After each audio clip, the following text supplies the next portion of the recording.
It is time, ladies and gentlemen, to try out the new multi-turreted tanks, and they are here right now on World of Tanks console, and we are of course playing one of the 5, being the E100, and this contains a interesting mechanic whereby now you can swap to a secondary gun that does not share or reload with your standard rounds. So in essence you can, if you manage to penetrate, which we'll get into during the course of this video, you'll be able to boost up the DPM. You can also use it in additional ways to make your tank basically way more effective within the game. And we've got 2 replays here. Now they're not, the ultimate replay. I've only had 1 day to be able to do it. I'd probably take a couple of days to get a very, very good replay. But nonetheless, these are very good ones. They're just not like the ultimate one that you're probably used to seeing on the channel. But what we do have is a tank that has got buffed. It's definitely a buff. There is no negative to Wargaming implementing this into the game as opposed to just leaving it as it was, which means that ultimately you could never use this and still the E100 would be somewhat competitive against probably the majority of opponents. You can still use the E100 even with the kind of unnerfed, unbuffed version of the tank. So you don't have to use the multi-turreted thing, you don't have to do it, but if you do, you can have some much better results, and if you use it effectively, which is something that I think people are going to misuse this for, and actually it could probably hinder you in I'd say about 75% of the scenarios. It doesn't really do anything, and in fact you may end up negating, and you're seeing the first bit of action from the multi-turreted utilization of the tank. And you can see here we just swap back to our standard rounds and we'll be able to fire in a nice chunky 15cm round into the opponents, whilst also then being able, when you see lightly armoured opponents like the EBR, to be able to swap back to your standard rounds. Of course, it's very difficult if you're loading the premium rounds, which are the ones that can actually pen something, to be able to hit anything because of the shell velocity, which makes them almost unusable for any long range engagements, which is exactly what these rounds aren't for. They're about tracking your opponents, and I think many people, as soon as you learn this and as soon as you can implement it into your game to be able to track opponents and get extra assistance damage, that is what's going to shift you from having good games to having great games, and from being able to be a player that's going to utilize every aspect of the game that you can. Then the multi-turreted tanks give you that option. Obviously, if you're playing a tank that doesn't have the option, then you're not going to be able to utilize it, so you're not going to be able to do anything extra on top of the standard. And if people are using it, they're going to be able to be, well, hopefully better than I guess you are if you're not utilizing it. But we don't need to utilize it in the E100 to be able to have a good result, and that's because we have everything that we need in just the 15cm. But what you do have, if you are firing the kind of small rounds, is that we could aim for the tracks, or we could do something like that, or we could just ammo rack the Object 257 for full health. Either way works for me. Anyway, back to the actual game, we are kind of holding off this flank against the majority of the enemy team that are remaining now. About within a couple of seconds, pretty much all of the enemy tanks just crop up in front of us. A couple on full health, a couple on minuscule amounts of health like the Chieftain there. And then we're dueling off against the 60 TP, who we unfortunately bounce off of with our standard rounds. And then the Conqueror, who's now making a bit of a bold play, just trying to come towards us. We load the small rounds, and to be honest with you, we should probably be looking at trying to add in I guess the small rounds to be able to track these opponents when they do come outside on and become a bit more of a nuisance to us. Now we make a little bit of misplay turning the turret, probably shouldn't do that, don't really need to do that, but we place a nice round into the Conqueror's lower plate. We then angle against the Conqueror itself to try and bounce around. We've got plenty of tanks surrounding us, and we're using the rock behind us to try and avoid taking hits from their spawn, because our team haven't actually decided, you know what, maybe we should push, when considering the fact that like 5 of the enemy team are surrounding one of our tanks, and it's just going to be the medium tank over there on the left hand side of the map, and there's like 3 of them. Never mind that, we'll just continue fighting against like the 5 of them. But anyway, we are getting spotting damage as well, and that's something you'll note with the tank, is that because we're in a pretty aggressive location, you can get a bit of spotting damage, albeit it's not a spotting tank, so don't go playing the E100 like a light tank, it just won't work. But what you do have is playing against light tanks, however, is actually not too bad now. It's kind of giving you a buff against light tanks, because now you can pen them with your standard gun, swap to your small caliber rounds, be able to pen them with that, and then you'll be able to have even better games, which is ultimately what everyone wants, right? You want to be able to maximize your game, you want to be able to have the best game, and so being able to fire at light tanks is always a benefit, at least for me anyway, within the game, and I think that that's really, really important for you guys to actually see. Now then, within this game, what have we managed to get? 4,839 damage, 4,290 blocked, and that is the pinnacle of kind of how the E100 works. You want to be able to smack out a load of damage whilst also being able to block a load of damage. Yeah, spotting comes into it sometimes, but don't go relying on it, as you probably shouldn't with this heavy tank.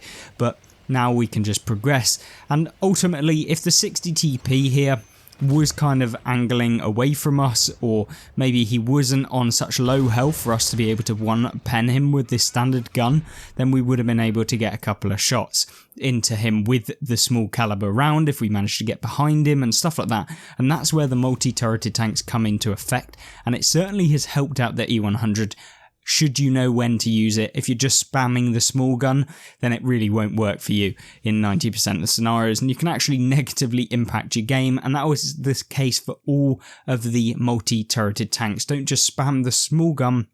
Make sure that you are actually utilising your main gun, use that as the focus, and then you can kind of move on with the game as and when you please, to swap between the rounds if you are reloading your main weapon.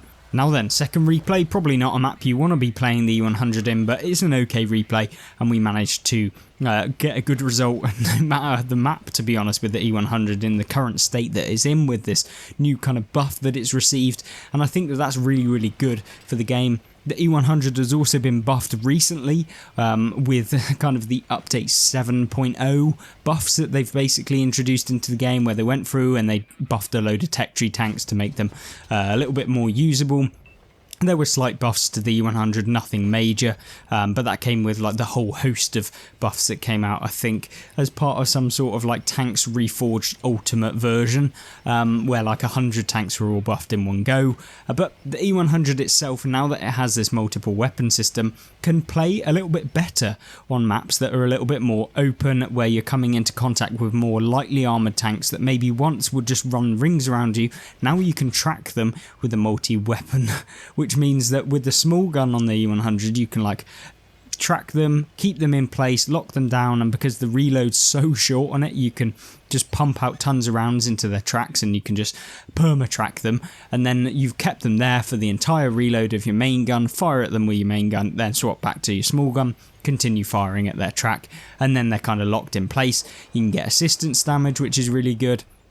Albeit, remember, this doesn't happen all of the time, so I'm not going to say like, wow, you should just be using your small gun to track every single opponent that you come up against, because to be honest with you, you're probably not going to be able to retrack opponents continuously on everyone, and is that really a benefit? Sometimes it's actually good to let them go and to move, and then you can retrack them in a nicer spot. So don't just go for retracking. Make sure that you kind of analyse the situation as it comes. In this replay, 72 spotting damage is terrible at this kind of point in the game. It's been 2 minutes within the game, and that is the point at which you need to start doing something, otherwise your team are predominantly just going to lose, or we're not going to be able to get a good enough game to be able to kind of showcase what this tank can do. And albeit we're kind of continuing on the trend that we've now got 143 spotting damage, and we are a massive target for the artillery pieces that are in the game, because you know how it is when you're playing a fat, slow, heavy, usually artillery are the ones that love going for you. And we spot the machine. We use kind of the map knowledge where we can reverse up against the train tracks to get some shots onto them. Most people don't know this. At least for like some shots, you shouldn't be going up here all of the time, because ultimately it's not particularly the best spot, because you can get hit from E5 like the opposite side of where we are now, and you can get hit from the hill as well if you go up here, so you've got to be careful. And because no one was on the hill from the enemy team, it was pretty safe, and because no one was cresting the ridge in front of us, yet again we were able to do it. But don't you know, take that as a kind of a guide that you should always go up onto here to be able to get some shots onto opponents, because probably in 80% of your games you'll take a hit from one of those sides that we just talked about. Now, talking about taking hits from sides, the E100 is up on the hill, and we can get a nice side shot into him, place a nice 750, and then we swap back to the standard rounds, just trying to track him. But yeah, we take quite a few hits that probably wasn't worth it, and that's just a case of like when you shouldn't be using the small gun. Like, there's no point in me trying to retrack an E100. E100 tracks are really, really hard to take out with the small gun because you need a lot of shots into them to be able to do it, to actually track them. And also, like, you're wasting time sat there out in the open where tanks can shoot you, and so you can end up actually taking a load of damage. We try and go for the heat round here, but now we can actually load the small gun, and you'll notice that we do actually get some assistance damage from tracking the opponent as well there, the AMX AC-48, which is good. And this is what I mean about the assistance damage. Not only can you get spotting damage, but you can get actual tracked assistance damage, which is really, really good for getting your marks of excellence up, because you know how it is when everyone's just trying to get that 95% to be able to get your third mark on a tank. Being able to get that extra tracking damage is the difference between going up by, you know, I don't know, 1% or going up by 0.5%, as opposed to going down by 1% or whatever it might be at the time, you know, where you can get 4k damage assistance as well as getting like 5k damage. That'll mean you go up by a decent chunk, whereas opposed to getting 5k damage where you might only go up by like 0.1%, because ultimately Wargaming take into account both. And so if you can get both using this new multi-turret tank, then that is exactly what you can do.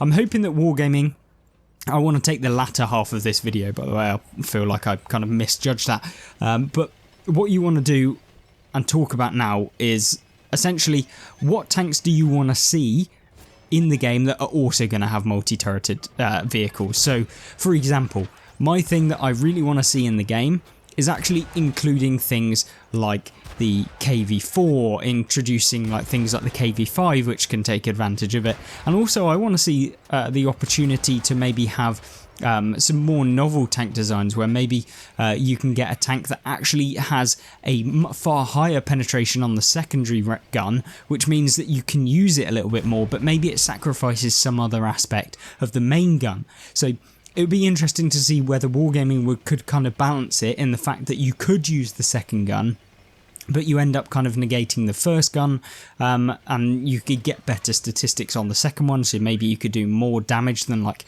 100 damage that you can currently do with the secondary gun, and maybe they could change it that way and therefore make it a little bit more balanced by maybe them reducing the alpha on your standard gun to get a slightly better damage on your secondary, or whatever the case may be. If the Wargaming can actually do that and implement that, I think that would be really, really fun to see, and to see what Wargaming actually decide with that. And obviously that's just my opinions, maybe that's just way too overpowered or broken that would just be disgusting to actually play against, but obviously our opinions are just our opinions, and if you let me know in the comment section down below, I can relate that to Wargaming, and hopefully we can get in some cool tanks, novel tanks, and exciting new times and gameplays that we just haven't been able to do so far. And of course tanks, there's so many of them that actually have multiple turrets that you could turn into multiple turreted tanks.